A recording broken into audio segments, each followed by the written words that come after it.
Welcome to Wisdom Inspired, a podcast designed to help high achievers to eliminate burnout and overwhelm. Now let's prepare to open our hearts, our minds, and our notebooks to receive today's wisdom. Looking at from Tony Evans, and it says, when you listen for his voice, he will give you the solution or sufficiency. And so far we've discovered that sufficiency means to be adequate, adequate to the end proposed, competent. And the last time we were together, we actually spent some time on the sufficiency of Scripture. That is, it is sufficient and adequate, and it equips us for every good work. Now, the Greek word for sufficient is arkei, which implies endurance, strength, satisfaction. And so today, I want us to spend some time thinking about and talking about the sufficiency of grace. So today's topic is the sufficiency of grace. 2 Corinthians 9:8 says this, and God is able to make all grace abound toward you, that ye always having all sufficiency in all things may abound to every good work. And then 2 Corinthians 12:9 says, and he said to me, my grace is sufficient for thee, for my strength is made perfect in weakness. Most gladly, therefore, will I rather glory in my infirmities, that the power of Christ may rest upon me. So let's lean in and let's see what was happening here. So if you go back and you look at 2 Corinthians 12, verses 1 through 8, Paul is telling us of a man who was caught up to the third heaven and witnesses some incredible, indescribable things. And that because of the greatness of this revelation he was also given a thorn in his flesh that would keep him from exalting himself. And so in this context, Paul was talking about himself. Now, the scripture does not explain whether this was physical, emotional, connected to some temptation, or what have you. All it tells us is that a man of profound faith and deep commitment was stricken, causing him to cry out to God repeatedly for relief. Go back and read that. I'm telling you, it is incredible. So what is clear is that the purpose of the thorn was to help ensure his humility. Because Paul begged him to remove this. He begged him like 3 times, God, remove this thorn. Remove this thorn. And I don't know if any of you on the call can identify with a request of asking God to remove something or help you to just make it through whatever this is that you're going through. I know I have. But Paul asked him 3 times to remove this thorn. And God said no. And his response was, my grace is sufficient for you, for my power is made perfect in weakness.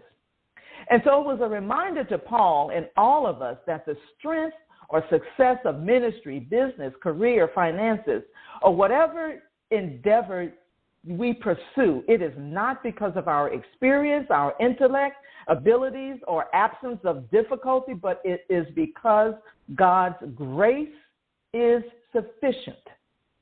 It says that whenever we're weak, God is strong. It provides the strength for us to withstand whatever challenges are before us.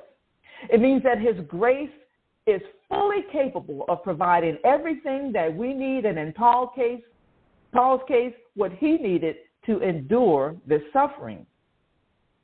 And then in Philippians 4:11 and 13, Paul illustrates the same idea. Go back and read that, where he says that he has learned how to be content in any circumstance, no matter how severe.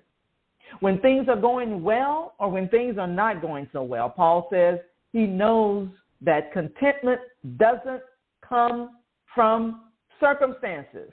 Contentment comes from recognizing that we can do whatever God intends for us to do through Christ who strengthens us. And we see that God's grace provides strength when it is needed, so that we can find our identity, our confidence, and our contentment in him. That's what God means when he says his grace is sufficient. I want to repeat this verse one more time. In 2 Corinthians 12:9, it says, "And he said unto me, my grace is sufficient for thee, for my strength is made perfect in weakness. Most gladly, therefore, will I rather glory in my infirmities, that the power of Christ may rest upon me." Now, I want to kind of hang out for just a second on grace, because it's really important for us to know what grace is so we can have a better perspective of what grace does in our lives, because the Bible repeatedly calls grace a gift. If you look at Ephesians 4:7, and this is an important analogy because it teaches us some key things about grace. Grace justifies us before a holy God. Grace provides us access to communicate and fellowship with him. Grace wins for us a new relationship of intimacy with God. Grace disciplines and trains us to live in a way that honors God. Grace grants us immeasurable spiritual riches.